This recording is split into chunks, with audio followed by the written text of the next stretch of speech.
Hey everybody, it's Chris Westergaard from the Language House. I'm in the center of Old Town Square in Prague.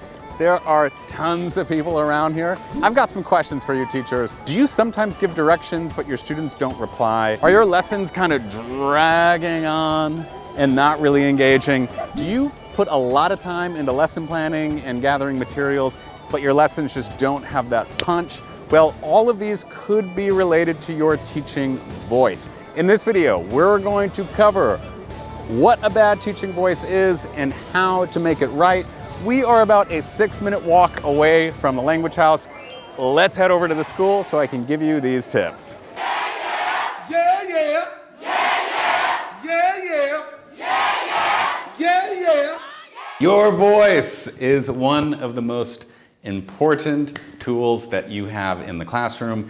A good teaching voice can literally make or break your lessons. Trust me, I've trained thousands of teachers in my life, and if a teacher has a bad teaching voice, it usually results in a bad lesson. And unfortunately, most teachers, when they first start, have a bad voice. Let me give you some examples.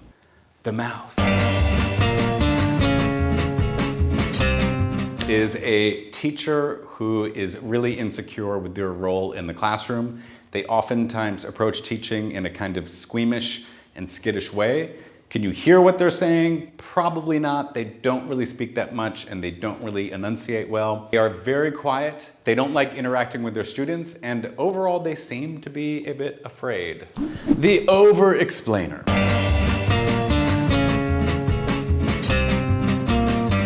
This is a teacher who loves to explain everything.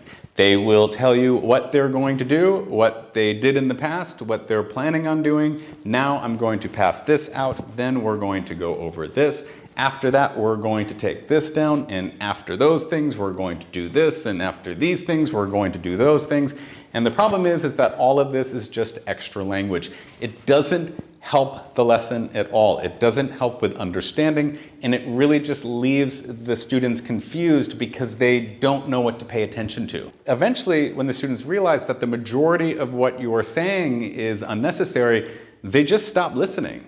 The Igor. This teacher teaches with a monotone voice, and they often have an air of negativity around them. They are oftentimes over-apologizing for small grievances. They don't seem to be really happy at all teaching, and their lessons just seem to drag on because they're not engaging at all. If you're not engaging at all, your students are going to tune out, or maybe even fall asleep. The intellectual. Here's a teacher that uses words that their students simply don't understand. When you're teaching, you gotta grade your language and make sure that the words that are coming out of your mouth are words that students already know. The speed demon. This is a teacher who speaks a mile a minute. Speaking too fast or even speaking at a normal rate will set your lessons back. Your students simply will not be able to keep up. And if they can't keep up, they're not going to understand anything, and you're not going to be able to teach anything. Next on the list is the mumbler. Lack of articulation is a killer in the classroom. Your students need to hear the words coming out of your mouth. Last, my final one is the I can't stop talking to myself guy. This is a teacher who loves to talk to themselves during the lesson. They are talking about how things are going well. They are talking about how things are going poorly. They're saying inside jokes to themselves and laughing to their own inside jokes that none of the other students know. The problem with this is that your students have no idea what's going on. They have no idea what you're doing, and they're all really confused by everything that's happening. Woof, that's a lot. How do we make a good teacher's voice?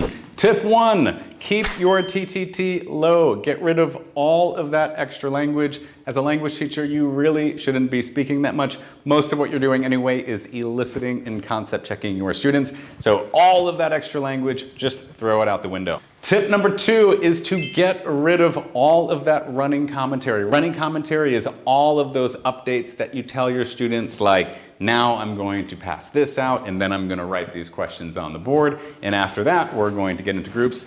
Get rid of it. It's better to just give basic commands. Look at the board, sit down, come up here, answer these questions. There's no need to tell students what you're doing. It's simply just extra language. Tip number 3, stop echoing, echoing, echoing, echoing. This is a common thing that people do, especially teachers, is a student will say something and the teacher will echo it back. So for example, where did you go last night? I went to a party. You went to a party? That's echoing. It's unnecessary. Instead, try to just respond to what the student's saying, because there's no real need, unless you're error correcting, to constantly repeat what your students have told you. It's just extra language. It doesn't really help the lesson at all. Don't apologize all of the time. New teachers over-apologize, and part of that is that we're very self-conscious about what we're doing, but if you're constantly saying you're sorry for this or you're sorry for that, you'll lose a lot of confidence with your students. It's best to simply just fix it in real time. And if it's impossible to fix, over-apologizing really doesn't do anything. Most of the time, your students aren't even aware that a mistake was made until you bring it up. So try to get rid of all of that apologizing. It's unnecessary. It doesn't help you out at all. Grade your language. Use language that you know your students understand. You can't talk to your students like you would a regular person. So before you get up there and use a bunch of language that goes over your student's head, you might want to write out phrases and sentences that use the most basic language possible. It doesn't mean that the language should be grammatically incorrect. It just means that it should be easy for them to digest. Because if you're giving directions or if you're trying to teach something and all of the words that you're using in your explanations are too difficult, or if they don't know them, they're not going to be able to pick up on anything. All this does is just create a lot of anxiety in your class. Many teachers approach teaching a language like they would any other subject, and you simply can't do that. Now, it is normal for this to take place because when we're up in front of a group of people, we want to sound intelligent. It's normal that we want to try to use language that makes us sound good and makes us sound educated, but that is going to cause problems in the classroom because if your students don't understand the words that you're using,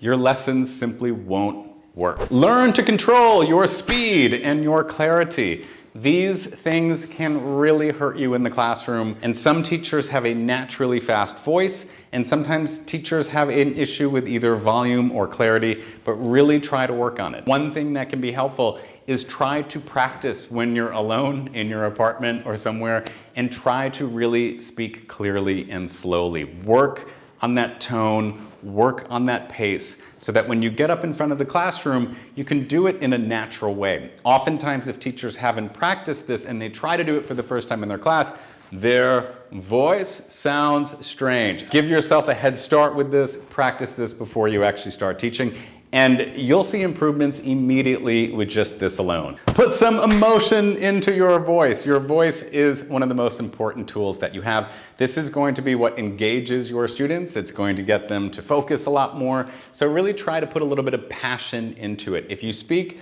with a monotone, it's hard to get that engaging quality across. So try it. It seems strange in the beginning because we normally don't talk like this, but you'll see that when you're with a group of students, it's really effective. Final thoughts. To those thinking that this video is a personal attack, it's not. Most teachers struggle with a few of these categories, if not all of them. The good news for all of you is that all of these things can be improved with a little bit of practice. I recommend getting to your classroom a little bit earlier and really taking the time to work on your voice. Work on the speed, work on the clarity. Think of exactly how many words you need to say to get your point across, and work on that, again, that emotion, that engaging quality that your voice can bring. Your teaching voice is one of the most important tools that you have in your toolbox. And when you think about all of the time teachers spend working on their lessons or working on creating materials, it's really sad because your voice is such an easy thing to improve. And once you get these skills down, you'll see tremendous results. So thanks so much again for watching the video. Let me know what you think in the comments and let me know if it helped. I love to hear all of the feedback that you all give me. Thanks so much. Take care. I'll see you next time.